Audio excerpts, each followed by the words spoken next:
ओम या श्री स्वयं सुगतिनां भवने स्वलक्ष्मी पापात्मनां कृतियां हृदये सुबुद्धि श्रद्धा सतां कुलजन प्रभवस्य लज्जा तां त्वां नतास्म परिपालय देवी विश्वं शरणागत दीनार्थ परित्राण परायणे सर्वस्यार्ति हरे देवी नारायणी नमोस्तुते।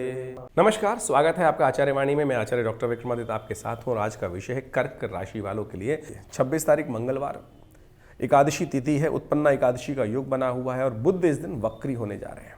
पंचम भाव में आपकी राशि के अनुसार से सूर्य के साथ बुध आदित्य योग बनाते हुए बुध का वक्री होना नेगेटिव तो बिल्कुल नहीं है, समझ लीजिए।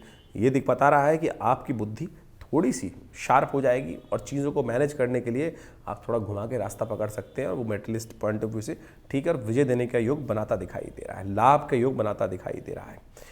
एकादशी का व्रत अवश्य करें, मंगलवार का योग है तो कोशिश करें। इस दिनों मंगल तो खराब चल ही रहे हैं, हमने आपको बताया, तो हनुमान जी की आराधना कर लीजिए, हनुमान चालीसा का पाठ कर लीजिए, सुंदरकांड का पाठ कर लीजिए, ये सब आपके लिए श्रेष्ठ रहेगा। 27 तारीख बुधवार का अवसर, द्वादशी तिथि है और ग्रह नक्षत्र परिवर्तन का योग बना रहे हैं। ये थोड़ा स्वास्थ्य का ध्यान रखने की ज़रूरत है, चीज़ों को थोड़ा बैलेंस करने में दिक्कत आने के योग बनते दिखाई दे रहे हैं। जो चीज़ों को ऐसा योग बनेगा कि आप थोड़ा सा इम्बैलेंस कर सकते हैं स्थिति को, तो थोड़ा बैलेंस करने का योग बनाने का यदि कार्य करेंगे तो अच्छा रहेगा। थोड़ी बुद्ध को ताकत दीजिए, बुद्ध के लिए हरी चीज़ों का दान करें, हो सके तो थोड़ी मूंग की दाल भिगोकर गौशाला में भिजवा दीजिए, साबुत मूंग को, वो बुद्ध को शक्ति देगा। पालक का दान कर दीजिए किसी विशेष तौर पर, ये सब उपाय करेंगे तो आपके लिए श्रेष्ठ रहेगा।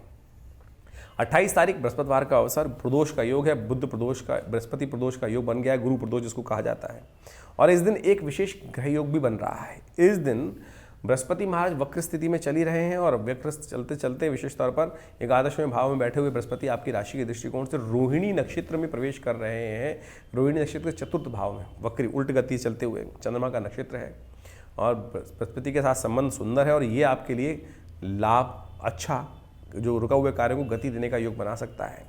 ऐसे में सिर्फ आपको थोड़ा सा अपने आप को ध्यान रखना है, केवल थोड़ा सा अपने आप को भक्ति भाव की तरफ लगाएं, अधर्मी ना बने। आपको सीधा सीधा हिदायत है कि आमतौर पर अधर्म की तरफ नहीं झुकोगे तो ये सब चीज़ें आपके लिए लाभ नहीं देंगी। इस वक्त ग्रह योग ऐसा ही है। कई बार क्या होता है कि बहुत सारे लोग भ्रांति में फंस जाते हैं, लेकिन इस वक्त ध्यान रखिएगा कि ये योग आपके लिए है कि धर्मयुक्त कार्य, सेवा युक्त कार्य, मन में सरलता रखते हुए कार्य करने की ज़रूरत है। रिजिडनेस जितनी पालोगे, हठ धर्मिता जितनी पालोगे, उतना नुकसान कराओगे। समय निकल जाएगा, फिर बाद में सोचोगे उस टाइम पे ये सोच लेते, ये कर लेते तो अच्छा था, तो इसके अनुसार से करेंगे तो अच्छा है। प्रदोष है इस दिन, तो कोशिश ये करें बृहस्पति प्रदोष का लाभ लेने के लिए। बृहस्पति के नेगेटिव प्रभाव, क्योंकि वक्री है, तो पूरी तरह से जहाँ बैठा हुआ है लाभ वाले स्थान में, वहाँ घुमा के लाभ दे रहा है, सीधी तरह से लाभ नहीं दे रहा है, तो उसका ठीक करने का योग बन रहा है, तो आप उसका कार्य करने का प्रयास करना चाहिए।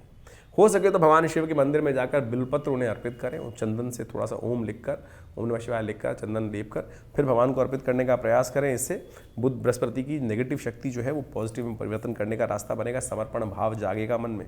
29 तारीख शुक्रवार का अवसर, त्रयोदशी तिथि उदया तिथि के रूप में वृद्धि की तरफ चली गई है, अगली तिथि में आगे चली गई है दिल्ली के पंचांग के अनुसार से। तो ये ग्रह नक्षत्रों का योग जो दिखा रहा है ग्रह के अनुसार से, वो आपके लिए पॉजिटिव रहेगा। खर्चे थोड़े जरूर है, स्वास्थ्य का ध्यान रखने की ज़रूरत है, लेकिन कहीं ना कहीं सफलता देने की तरफ आपको अग्रसित करता दिखाई दे रहा है। चिंता ना करें, आगे बढ़ने के रास्ते अवश्य मिलेंगे। गौ पूजन करें, मासिक शिवरात्रि या शिव की आराधना करें, कल्याण होगा। बात कर लेते हैं 30 तारीख। 30 तारीख का दिन शनिवार का दिन है और साथ साथ इस दिन बुध अस्त हो रहे हैं और साथ साथ चंद्रमा भी परिवर्तन की तरफ जा रहे हैं और ये परिवर्तन, चंद्रमा का परिवर्तन बहुत विशेष आपके लिए सफलता की सूचना लेकर आ रहा है। बृहस्पति से दृष्ट होकर, बृहस्पति जिस प्रकार से सम्मुख हो गए, चंद्रमा यहाँ पर विराजमान हो गए हैं, ये आपके लिए बंद सुंदर योग बनेगा, पॉजिटिव रिजल्ट्स लेंगे। लेकिन साथ साथ बुध का अस्त होना ये थोड़ा सा नेगेटिव है, इसको आपको ठीक करना पड़ेगा। बुध को शक्ति देनी पड़ेगी, हरी चीज़ों का दान करें और कोशिश ये करें ब्रांग ब्रींग ब्रोंग से बुधाय नमः इस मंत्र का जप करें। हो सके तो थोड़ा सा फिटकरी का प्रयोग करें। फिटकरी का प्रयोग इस प्रकार से कर सकते हैं कि जो भी आप किसी पानी वाली जगह पे थोड़ी फिटकरी प्रवाहित कर दें और उसका भी उपयोग कर सकते हैं। तो आप फिटकरी युक्त थोड़ा जल ग्रहण भी कर सकते हैं, तो वह आपके लिए अच्छा रहेगा, बुध के नेगेटिव प्रभाव को ठीक करने वाला रहेगा। तो आपने ग्रहों की गणनाओं के अनुसार से ये समझा कि किस प्रकार से ग्रहों की गणना हर रोज़ दिन प्रतिदिन हमारे जीवन में परिवर्तन का प्रभाव उत्पन्न करती है। ये गोचर का प्रभाव है।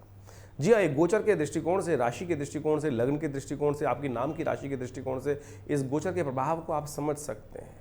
देखिए हमारे यहाँ कई प्रकार से, वैसे तो पुराने ज़माने में जो व्यवस्था चलती थी राशि के अनुसार से ही सब लोग सारे कार्य करने का प्रयास करते थे, उसके दृष्टिकोण से एक रास्ता बन जाता है। लेकिन आज नाम की राशि कुछ और है, जन्म की राशि कुछ और है, लग्न कुछ और है, और फिर इनमें भी प्रभावी सबसे ज़्यादा कौन है, ये सब गणनाओं का विषय है। इसको सुंदर रूप से समझने का हमें प्रयास करना चाहिए, और फिर आप समझ सकते हैं कि आपको किस प्रकार से ये देखना है अपनी राशि के अनुसार से फल।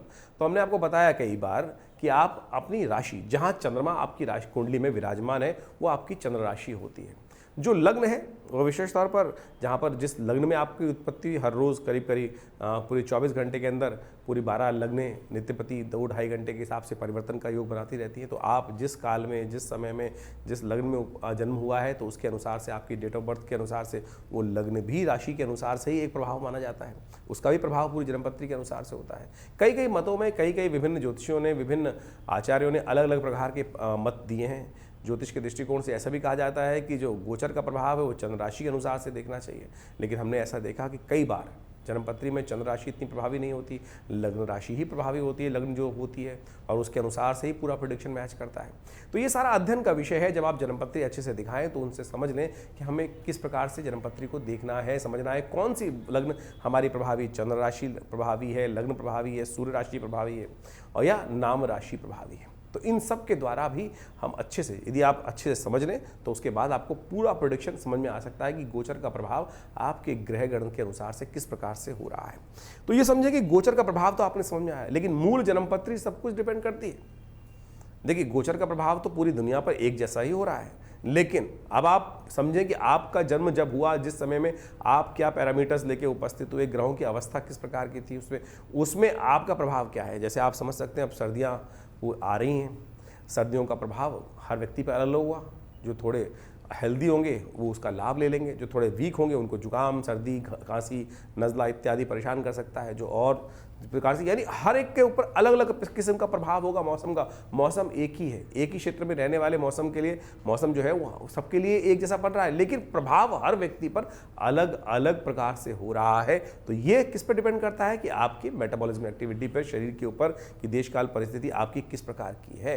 तो वही जन्मपत्री का विषय है कि आप कब जन्म हुए, किस प्रकार से आपके भुक्त भोग्य कर्म किस प्रकार के थे, और उसके अनुसार से आपको जो आज मौसम बन रहा है वो उस पर क्या प्रभाव होगा, ग्रहों का गोचर क्या है उस पर क्या प्रभाव होगा, दशाएं क्या चल रही हैं, अंतर दशाएं क्या चल रही हैं। जो आपकी जन्मपत्री में सूर्य इत्यादि ग्रह हैं वो वहाँ प्रबल है, पावरफुल है, ताकत में है, या निष्फल है, वहाँ पर उनमें सुप्त अवस्था में है, जागृत अवस्था में। तो ये सब चीज़ें, बहुत सारा ज्योतिष एक बहुत गूढ़ विज्ञान है। हल्के हल्के से परिवर्तन से ही जमीन आसमान का फर्क आ जाता है, दिन रात का फर्क आ जाता है। तो ऐसे नहीं कि केवल ज्योतिष के दृष्टिकोण से लोगों ने 4 दिन में, आज की तारीख पे तो क्रैश कोर्स शुरू हो गए हैं, 4 दिन में ज्योतिषी बन जाते हैं। आजकल टीवी पे, आजकल किस प्रकार के यूट्यूब पे बहुत सारे ऐड बन जाते हैं, यूट्यूब पे पढ़ा के लोग ज्योतिषी बना देते हैं। लोग जीवन लग जाता है ज्योतिष को पढ़ने में, और कई, मैं कहता हूँ एक जीवन पूरा भी नहीं होता है। लगातार लोग अध्ययन करते हैं, हर रोज़ कुछ नया सीखते हैं, तब जाकर आज हम 40-40 सालों से ज्योतिष को अध्ययन कर रहे हैं, समझ रहे हैं। तो आप समझें कि इसके अंदर जिस प्रकार से 10 वर्ष की आयु से मैं अपने पिताजी के सानिध्य में रह के ज्योतिष का अध्ययन आरंभ किया था। मैं कहूँगा 5 साल की आयु से ही, 1980 के आसपास से ही, बाल्यकाल से ही पिताजी ने ज्योतिष को सीखने में लगाया। जब 5 साल के थे तब से ही उन ग्रहों की अवस्था समझाना, गणनाएं, ज्योतिष की जन्मपत्री बनाना, वो सब उस समय से सीखा।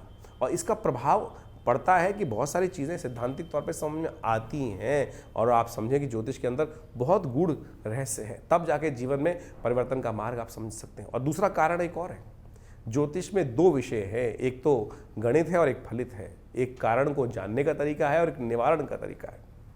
ऐसी कोई विज्ञान की स्थिति ठीक नहीं है कि जिसमें निवारण हो ही ना। तो ज्योतिष के अंदर मंत्र विज्ञान के माध्यम से, औषध विज्ञान के माध्यम से, पूजा पाठ के दान पुण्य के इत्यादि के विधान के अनुसार से ग्रहों की गणनाओं को समझकर उसका कष्टों का निवारण करने का मार्ग भी प्रशस्त किया गया है। तुलसी बाबा ने कहा ना, सकल पदार्थ हैं जगमाही, कर्महीन पुरुष पावत नाही। तो इसलिए कर्म सही रूप से करने का हमें प्रयास करना चाहिए, सही दिशा में, सही स्थिति में करने का प्रयास करना चाहिए। यदि सही दिशा में चीज़ों को समझकर हम सही दिशा को पकड़कर आगे चलने का प्रयास करेंगे तो गंतव्य पर, लक्ष्य पर पहुंच ही जाएंगे। तो ये ज्योतिष का हमने आपको कारण के साथ निवारण का रास्ता समझाने का प्रयास किया। तो आप भी अपनी जन्मपत्री को, बड़े भाग्य से मानुष तन पावा है, कहा ना तुलसी बाबा ने कि बड़े भाग्य मानुष तन पावा, तो इसको ऐसे ही व्यर्थ ना गवाइए।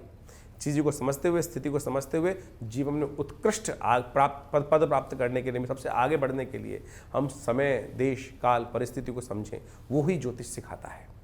और जो समझ लेते हैं वो वारे न्यारे करवा लेते हैं, और जो नहीं समझते हैं वो वहीं के वहीं फंसे रहते हैं, विडंबनाओं में फंसे रहते हैं। बहुत सारे लोग लिख के भी लिखते हैं, अरे कुछ नहीं होता ज्योतिष विज्ञान। फिर देखते क्यों भाई? पूरे विश्व ने अनादिकाल से ज्योतिष विज्ञान का लाभ लिया, और क्या से क्या लोगों ने प्राप्त कर लिया। नित्य प्रति हम देखते हैं बहुत सारे लाभ। जब जन्मपत्री देख रहे होते हैं, जो विषय निकल कर आता है आश्चर्यचकित कर देता है कि कैसे इन गणनाओं के माध्यम से वो सत्य सामने आ जाता है। इसके भाग्य में कब क्या लिखा है वो जानने को मिल जाता है, और कब उसके अनुसार से हम उसका लाभ भी ले सकते हैं, बिल्कुल परिवर्तन कर सकते हैं। भविष्य परिवर्तनशील है। ऐसा नहीं है कि जो आपने के द्वारा कर्म हो गया वो भोगना ही पड़ेगा, बिल्कुल भोगना पड़ेगा, लेकिन कैसे उसको आप बदल सकते हैं अपने कर्म के द्वारा ही। कर्म का योग कर्म के द्वारा ही कर सकता है, और ये ज्योतिष विज्ञान के सिद्धांत के अनुसार से आप समझ सकते हैं और ठीक कर सकते हैं। प्रायश्चित, पश्चाताप, कर्म, यज्ञ, दान, पुण्य, ये सब का सब बिल्कुल प्रत्यक्ष प्रमाणों पे आधारित है, कहीं कपोल कल्पित कल्पना नहीं है। तो आप इन सिद्धांतों को सही समझें। हमने इन्हीं सब विषयों के ऊपर आश्रम में, विवेकानंद योगाश्रम में लगातार इन सब पे शोध किया है। बहुत सारी पुस्तकें भी जो हमारे यहाँ से प्रकाशित की गई हैं, और समय समय पर कार्यक्रम भी करते हैं। हर रविवार को एक स्वाध्याय का कार्यक्रम हमारे आश्रम पर चलता ही है, उसमें आप आ सकते हैं।